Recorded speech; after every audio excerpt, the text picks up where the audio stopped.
Hey gaming fans, so today I'm going to be looking at this game called MapleStory.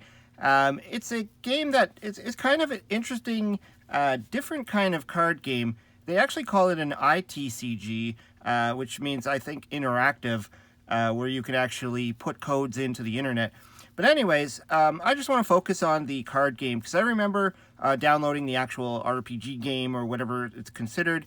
And, you know, it was all right. But I just thought that this was kind of a unique game. And I picked it up when I saw it on the shelves. I was always open to any new CCGs that would come out. I would usually pick up a starter deck or two just to give it a shot, just to see how different it was. And I was quite surprised at you know, the design of this game. It's really interesting. You might have seen it, you might have heard of it, you might have even played it. But I thought, hey, let's just take a look at it. Because I did buy a couple of decks and some packs and stuff, and I was able to make like 2 decks out of it just to give it a shot. So that's the back of the card. I mean, I'm not overly familiar with the storyline of this. You know, I'm more interested in the actual card game and how to play. So these are the cards. They're really nicely done. I like the artwork. Very nice and simple. Very colorful. You know, just different. So you see here, I got 2 decks. Each one has 2 different colors, so it's kind of like, you know, typical card games where you got factions and color schemes and stuff like that. So each color has their own different set of powers, sort of like Magic the Gathering, or you know, any card game that uses colors like Pokemon. You kind of expect certain colors to have certain effects.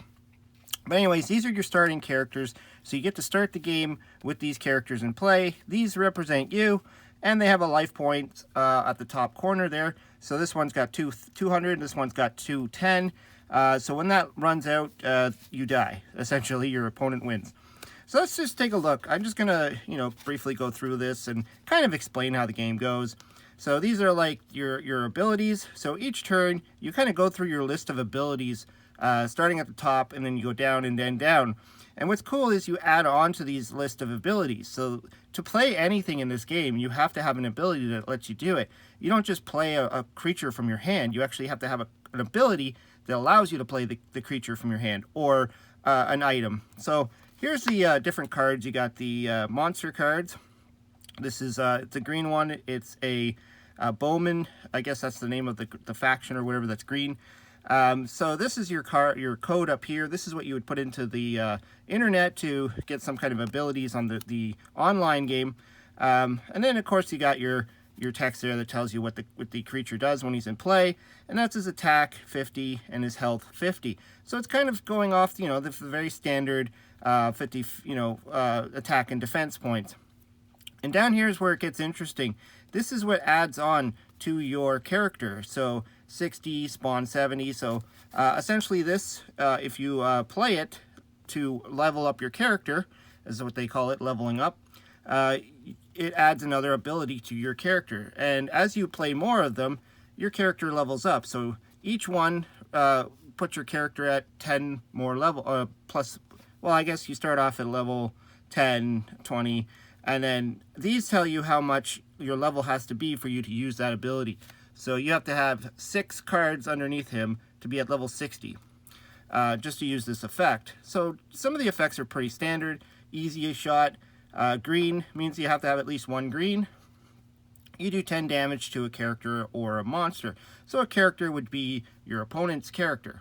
Then of course if they have a monster in play, they take the damage. Now they threw in some interesting things where if a monster is in play, they absorb 10 damage before your character will. So you have to always have more damage than the amount of characters your opponent has. But anyways, let's get on to some of the other cards. So you got strategy cards, or tactics, I should say. So this is kind of like if you've played Yu-Gi-Oh! With spells, or Magic with sorceries, or whatever. This is just a one-time effect. You play it, and then the card's discarded, unless you play it to level up your character. Another interesting thing they did was every time you level up, your character gets plus 20 hit points. So your character's hit points or health points will keep going up as you level up your character. I found it's kind of a strategy you really have to think about. Are you going to use the card for its level up, or are you going to use the card for its effect, or what it is? Like you could put the monster into play, or level up. Now some require a lot of, you know, you got to have a higher level to play the monster, or on the effect here, I should say. So this one says 60, spawn 70, meaning you can now, if you have 60 if you're at level 60, you can spawn a monster of 70 or higher. So you look up here, 55. I don't know if you can see that. 55. So you could play him, or you could play something of 70, but you can't play anything bigger than 70. So that's the way you would play your creature, is you would have a spawn thing that would say you can now play a creature of 70 or less. They also have these items, which is, again, a pretty standard thing in card games. These are the things that just kind of sit and play and do stuff. So this one, you get plus 20 damage when you do one of your character actions each turn. So just kind of a lingering effect. And that's another thing that's cool too. They got this little lightning bolt down here, which it's a one-time effect. So essentially when you level up with this card, that effect happens immediately, and then that's it. You never get that effect again. It just kind of sits there as a level up on your character. And it even gives you a little reminder, plus 10. That's your level plus 10. So you play these, you get this one-time effect. So you have to also like look at the card and be like, well, when am I going to be able to use that one-time effect? And hold on to it until you can really do it. Other than that, I mean, it's pretty standard. Like once you start to build up your character, you decide what your little effects are, and then during your turn, you would go through each of your effect. You either use it or you don't use it. Like this one, draw a card. That's a pretty cool effect. Every turn you get to draw an extra card. And once you're done that, then your characters attack. The characters attacking is a little bit different in this game too. It kind of reminds me of similar to Harry Potter's playstyle, where you don't just decide who you want to attack all the time. Like you just kind of attack. Like it's weird. And of course, the way that your opponent can absorb the damage with their own monsters. And yeah, I mean, that's pretty much it. I mean, it does have some pretty interesting cards that do a lot of damage and discarding. I'll just show you some of the other ones. I believe there's only 3 card types. I only have like some of the earlier cards. I didn't really get too much into this game. Just enough to actually, you know, play it and say, you know, this is kind of interesting. Like there's one quest, draw 1 card. So the moment you play this card, you get to draw a card. And yeah, and so on. I just thought that it's a different kind of card game. It's really interesting. I could see it being like competitive. I could see it being, the thing I like about this game is you have to put a lot of thought into deck building. And that's the kind of games that I usually like. I like games where you have to really think about what cards will work well with each other, and not just simple, just play every single certain type of this and then you have the deck.